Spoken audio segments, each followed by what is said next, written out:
ఈ 19వ కాలంలోనే ప్రజల్లో వ్యతిరేకత వచ్చేసిన చంద్రబాబు ప్రభుత్వం మీద మళ్ళీ జగన్ కోరుకుంటున్నారు. నిజమేనా? అంటే ఇవన్నీ బాగా సాగిపోయిన అమ్మకి ఏదో అంటారు కదండి, అలాగా మంచిగా చేస్తున్నారు. వాళ్ళ మీద ఏదో ఒకటి ఎలిగేషన్ పెట్టాలి, రేపాలి అని చెప్పడం తప్ప అంత మించి ఏం లేదు. ప్రజల్లో మాకు తెలిసినంత వరకు అయితే ఏమీ ప్రభుత్వం బాగాలేదని అయితే మేమైతే ఎక్కడ వినలేదండి. వాళ్ళు చేసిన దానికి వీళ్ళు పేరు పెట్టుకోవడానికి అసలు ముందు వాళ్ళు ఏం చేశారని వీళ్ళు పేరు పెట్టుకోవాలి.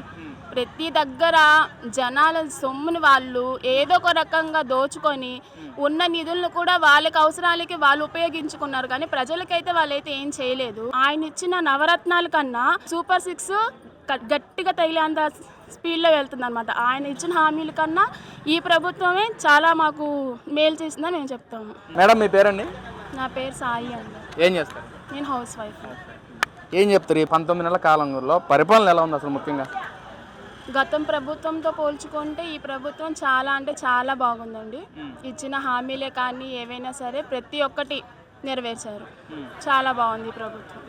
అంటే అసలు చంద్రబాబు ప్రజలను పట్టించుకోవట్లేదు, ప్రజలను మోసం చేస్తున్నారు చంద్రబాబు. గతంలో నా ప్రభుత్వ హయాంలో అందరూ సంతోషంగా ఉన్నారు, నవరత్నాలు ఇచ్చాము అందరికని చెప్పి మాట్లాడుతున్నారు. మరి అంటే మన డప్పు మనం కొట్టుకోకూడదు కదా, ప్రజలు చెప్పాలి ఏ ప్రభుత్వం ఎలా ఉంది ఏంటి అనేది ప్రజలు చెప్పాలి. ఇప్పుడు గత ప్రభుత్వంలో అంటే చాలామందికి పిల్లలు వదిలేసి వాళ్ళు ఆధారం లేని వాళ్ళకి చాలామందికి పెన్షన్ తీసేశారు ఆయన.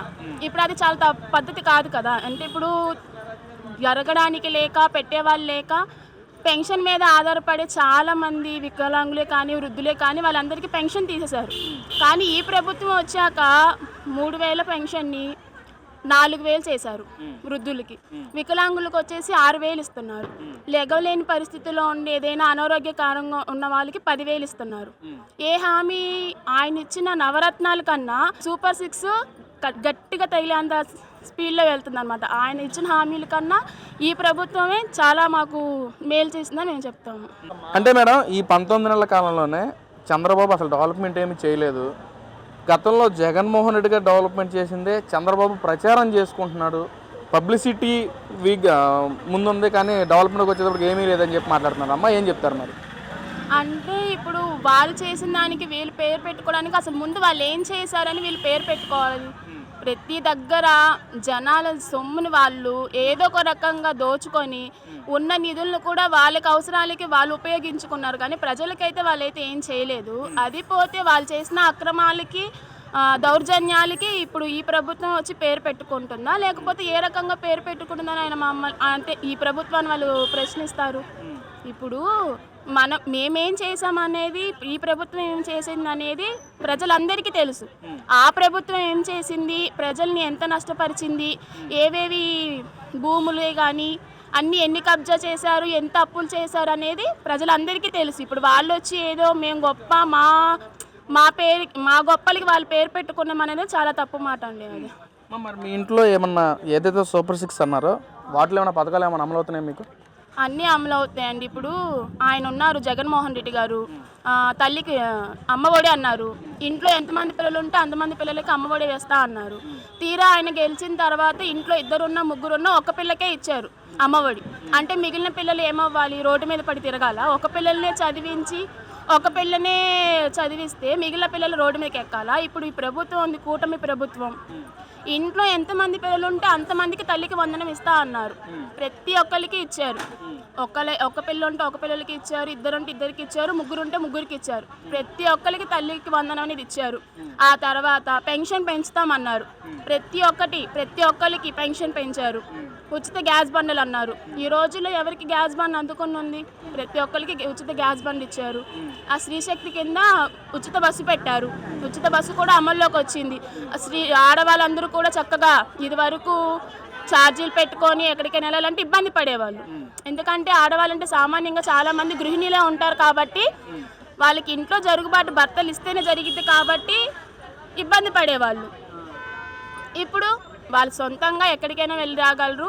ఆ సదుపాయాన్ని కూడా కలిగించారు. ఇంకా మిగిలిన పథకాలు కూడా అమలు చేస్తారు, ఖచ్చితంగా నెరవేరుస్తారని మేము అనుకుంటున్నాం.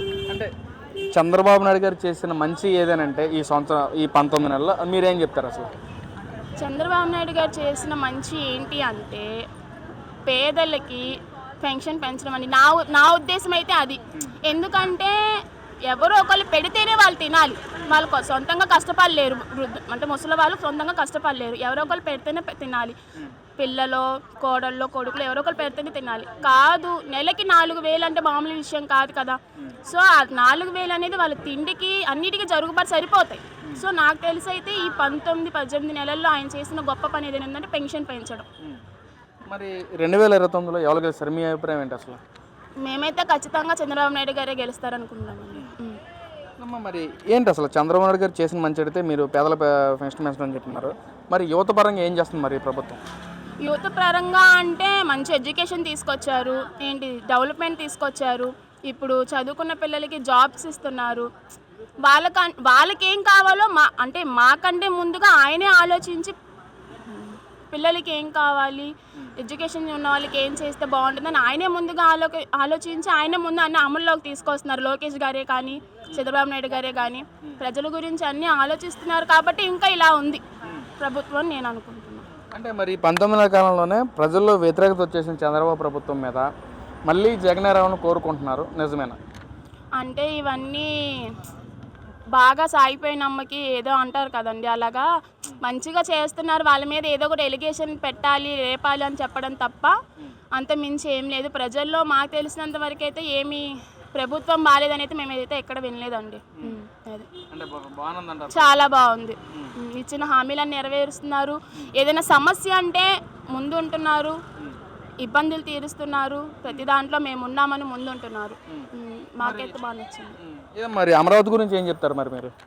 అమరావతి ఇప్పుడు గత ప్రభుత్వంలో చూసుకుంటే ఆయన 3 రాజధానులు అన్నాడు, 4 రాజధానులు అన్నాడు. ఒక రాజధాని కూడా తీసుకొచ్చినట్టు మాకైతే ఏమీ అనిపించలేదు. మరి ఇప్పుడు ఈయన వచ్చిన తర్వాతే దాన్ని డెవలప్ చేయడమే కానీ, దాన్ని మొదలు పెట్టడమే కానీ, ప్రజలకి ఏదో ఒక మంచి చేయాలనే ఉద్దేశంతోనే కూటమి ప్రభుత్వం ఉందని నేనైతే చెప్తానండి.